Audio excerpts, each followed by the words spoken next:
जय हिंद बच्चों। तो आज हम क्वेश्चन करेंगे जो कि एच शर्मा से हम लोग चैप्टर वर्क बाय एनर्जी। तो काफी ऐसा क्वेश्चन है और काफी फेमस क्वेश्चन है बिकॉज ये क्वेश्चन बहुत किताबों में लाइक इरोडो में भी क्वेश्चन है ये वाला डिफरेंट डाटा के साथ और भी बुक्स में मिल जाएगा आपको। तो वीडियो को एंड तक देखिए और वीडियो को कमेंट जरूर करें। Question is figure shows two block A and B each having mass 320 gram connected by a light string passing over a smooth light pulley.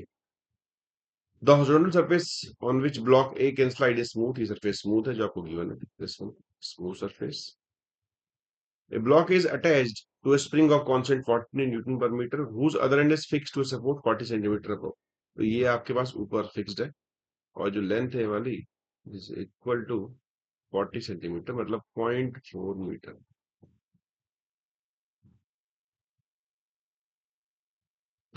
Now, initially spring is vertical and unstretched. When the system is released to move, find the velocity of the block A at the instant it break off the surface below it. जैसे surface को break off करेगा तो हमको निकालनी speed कितनी होगी. इसका मतलब ये है कि सरफेस को तोड़ना नहीं, सरफेस से कांटेक्ट छोड़ने का मतलब होता है ब्रेक ऑफ का, कि कांटेक्ट कब यूज करेगा. तो एक्चुअली क्या हो रहा होगा, जैसे ही सिस्टम को रिलीज करेंगे तो नीचे इसका वेट लगेगा जो इसको कुछ नीचे खींचेगा. लेट सपोज नीचे मूव किया इसने वाई डिस्टेंस, तो सिमिलरली ये ब्लॉक भी नीचे वाई डिस्टेंस आ जाएगा. तो ये भी वाई डिस्टेंस आगे मूव करेगा. स्प्रिंग में कुछ इलोंगेशन आ जाएगी. लेट से हम इलोंगेशन को एक्स बोल देते हैं कि x is elongation in spring. तो स्प्रिंग फोर्स जो लगेगी इस पे इस समय दैट इज इक्वल टू के इनटू एक्स. अगर इस एंगल को थीटा मान लें तो ये एंगल भी वर्टिकल से थीटा ही होगा. तो एक कंपोनेंट लग जाएगा ऊपर की तरफ that is equal to K x cos theta. नीचे लग रहा होगा उस पर वेट एम जी और ऊपर एक और चीज होगी नॉर्मल. अब देखते हैं कॉन्टेक्ट लूज की कंडीशन क्या होगी. तो अगर वर्टिकली बात करें तो इस पे जो फोर्स लग रही है forces that is equal to K x cos theta plus normal is equal to M. अब एक्चुअली जब ये आगे बढ़ेगा तो x की वैल्यू बढ़ती जाएगी, x will keep on increasing, जिसकी वजह से के एक्स कॉस थीटा बढ़ता जाएगा. एक पॉइंट पे आके के एक्स कॉस थीटा और एम जी बैलेंस हो जाएंगे. उसके बाद वो कॉन्टेक्ट छोड़ देगा, मतलब उस समय आके के x cos theta equal to m g हो जाएगा. मतलब दैट मीन्स नॉर्मल ऑटोमेटिकली उस टाइम पे जीरो हो जाएगा. तो कंडीशन होती भी है कॉन्टेक्ट लूज करने की, नॉर्मल जीरो हो जाए. तो उस समय अगर देखें तो cos theta you will get m g upon k into x. अभी वैल्यू पुट कर ले तो एम की दे रखी है आपको 320 ग्राम, तो ये केजी में हो जाएगी 0.32 इंटू जी कर देंगे तो this is equal to 3.2 upon 40x. अब हम देखते हैं इस एंगल से कॉस थीटा है कितना. तो ये वैल्यू है आपके पास एल है जो कि 0.4 है और जो ये लेंथ है दिस वन एल इसकी नेचुरल लेंथ है और एक्स एलोंगेशन मान ली हमने. तो जो नई लेंथ है स्प्रिंग की that would be equal to l plus x मतलब 0.4 प्लस एक्स. ठीक. तो अगर मैं इस एंगल को थीटा मान रखा है हमने तो अगर cos थीटा इस एंगल से लिखूं तो you can write base upon hypotenuse. तो 0.4 अपॉन 0.4 प्लस, तो इससे अगर इसे कट करें तो निकल के आएगा 8. इसको उधर ले चलते हैं तो 40x is equal to 3.2 plus 8x. तो 32x इज इक्वल टू 3.2.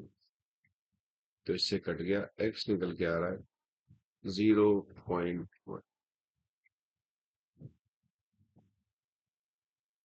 मतलब स्प्रिंग की जो इलोंगेशन है इस समय that is equal to 0.1 metre.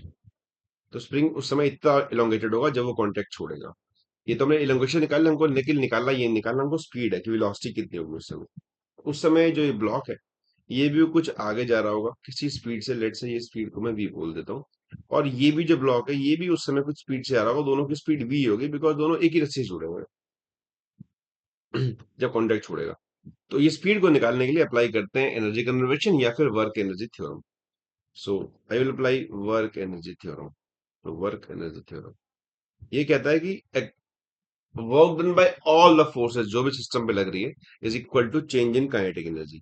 System पे लगने वाली फोर्सेस का नाम है, एक तो है नॉर्मल हमारा, साथ में है ग्रेविटी, साथ में है टेंशन, और साथ में है spring force, is equal to k final minus k initial.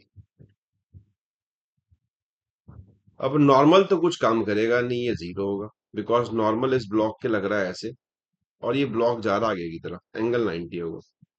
Tension भी सिस्टम पे काम नहीं करती, किसी एक ब्लॉक पे कर रही होगी, इस पे कुछ करेगी, टेंशन लग रही है ऊपर, जा रहा है ये नीचे, इस पे भी करेगी कुछ काम, लेकिन सिस्टम पे करेंगे तो नेट जीरो निकल के आएगा, ये आप चेक कर सकते हैं। ग्रेविटी का देखते हैं, ग्रेविटी कैसे काम कर रही है। तो इस ब्लॉक पे ग्रेविटी लग रही है नीचे की तरफ mg, और जा रहा है ये आगे, तो एंगल यहाँ भी 90 है, तो इस पे कोई काम होगा नहीं, तो उस पे काम जीरो होगा। अब देखते हैं इस ब्लॉक पे, जो नीचे वाला ब्लॉक है, इस पे ग्रेविटी लग रही है नीचे, और जा भी नीचे रहा है, तो इस पे काम होगा mg into Y.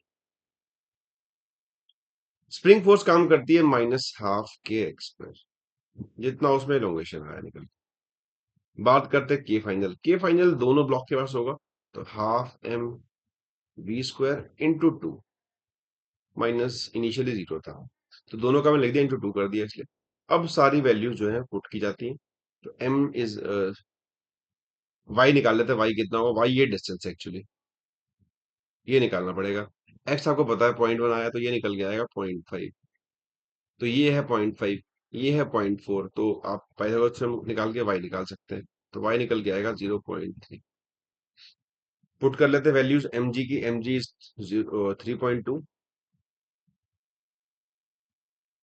Into y 0.3 minus 20 x square into 10 की power minus is equal to half, two से टू कट गया, एम इज 0.232, तो 0.32 इंटू स्क्वायर। अब ये आ जाएगा 0.96 minus 0.2 is equal to 0.32 into v. This is equal to 0.76 on 0.2 equal to v, और इस पूरे का रूट। तो जब इसको आप सॉल्व करेंगे, you will get approximately 1.5 metre per second. तो लगभग ये 1 पॉइंट वैसे 534 आता है, लेकिन अप्रोक्सीमेटली 1 में बोल सकते हैं इसको। सो इस तरीके से हमने क्वेश्चन सॉल्व किया। तो पहले हमने इलोंगेशन निकाला, कंडीशन निकाली कब कॉन्टेक्ट लूज करेगा, देन हमने वर्क एनर्जी थ्योरम लगा के, या फिर एनर्जी कंजर्वेशन भी आप लगा सकते हैं, हमने स्पीड फाइंड करी दोनों ब्लॉक की कितनी होगी। तो आई बिलीव कि आप लोगों को डेफिनेटली क्वेश्चन क्लियर हुआ होगा। This is all about this question, thanks for watching.